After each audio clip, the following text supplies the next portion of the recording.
Why can't they say who won the 2020 election? Trump is Did the winner Donald of the Trump lose the 2020 election? Senator, that goes back again to under our Constitution, the methodology is set forth in Article 2. I believe you're up. Thank you, Senator Kennedy. Welcome, everyone. Thank you for your service. Ms. Westerkamp, who won the 2020 election? Senator, under our Constitution, the Electoral College votes for the president, and then that is certified by Congress. And in 2020, President Biden was certified by the electoral. Yeah, that's not my question. Who won the election? And again, Senator, under our Constitution, and it's actually. Well, you know, I know who was certified, and I know what you think of certification because you tweeted on January 6th in a post saying, in reference to the 2020 election results, a certified lie is still a lie. I'm asking you, who won the 2020 election? Let me make it more specific. Who won the popular vote? Again, Senator, under our Constitution, what matters is who the Electoral College votes as. But I'm not asking you for what the Constitution says. I'm asking you for your view factually. And frankly, we've received this kind of canned, ridiculous answer before, as you know, because you were instructed to give this answer, right? Senator, I am speaking to what the Constitution, under our Constitution again, and that is actually Article 2, Let me as well ask you as. this. Who won the 2024 election? In the 2024 election, again, the Electoral College voted for President Trump, and then the Congress also certified President Trump as Did the winner of Donald the. Trump lose the 2020 election? Senator, that goes back again to under our Constitution, the methodology is set forth in Article 2. Let's try another question, Ms. Westerkamp. Was the United States Capitol attacked on January 6, 2021? Senator, again, I condemn all of the violence that occurred on January 6th. Okay, we're not going to get an answer from you. And let me try Ms. Clark. Ms. Clark, who won the 2020 election? Senator, under our Constitution, the mechanism for electing a president I am amazed.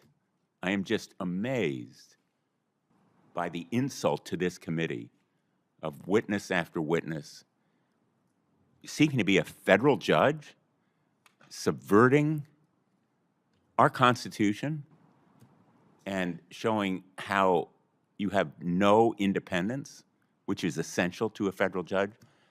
Ms. Lane, who won the 2020 election?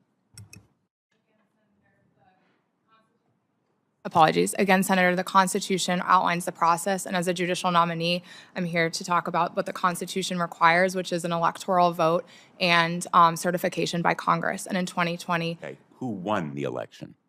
in 2020, President Biden. Mr. Rickey, who won the 2020 election? Senator, as my colleagues have stated, the process we have under the Constitution is a vote by the Electoral College, followed by certification. Was the Capitol attacked, Mr. Rickey, on January 6th? There was violence that occurred here on January 6th, Senator. Was the Capitol attacked? I would just say, Senator, there was violence that occurred here on that date. You've seen videos of what happened. Yes, Senator, I have.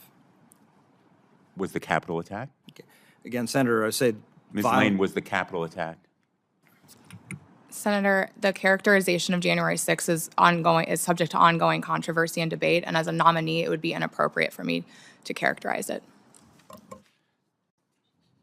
Ms. Clark, who won the 2024 election? Senator, under the process set out by the Constitution, the Electoral College elects the president, and it's certified. Can you pull that mic a little closer, please? And the Electoral College elects the president. You know, the answers here, which obviously are canned, they're pre-rehearsed, they're Orwellian in their denial of reality, and they are a subversion of this process. They're an insult to this committee, but they also fundamentally show a complete lack of independence and backbone and impartiality, which are the fundamental requirements of a United States District Court judge or a judge on any panel, Ms. Westerkamp. And I'm a little bit disappointed that you're not more original, that you can't think of a few different words. I'm just amazed. Thank you, Mr. Chairman. This moment is a perfect example of how a simple question can expose a much bigger issue. During this Senate hearing, Senator Richard Blumenthal asks what should be one of the easiest factual questions in modern American politics: who won the 2020 election? Now, the factual answer is widely known. The election was won by Joe Biden and certified through the constitutional process. But instead of answering directly, several judicial nominees repeatedly fall back on carefully worded, almost scripted responses. They talk about the Constitution. They mention the Electoral College.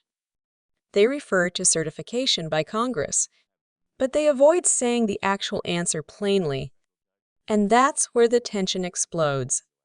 Blumenthal clearly isn't looking for a civics lesson. He's testing something deeper: whether these nominees are willing to state a basic, verified fact without hesitation. As the questioning continues, his frustration builds. He calls the responses canned, Orwellian, and even suggests they reflect a lack of independence, which is a serious accusation when evaluating potential federal judges.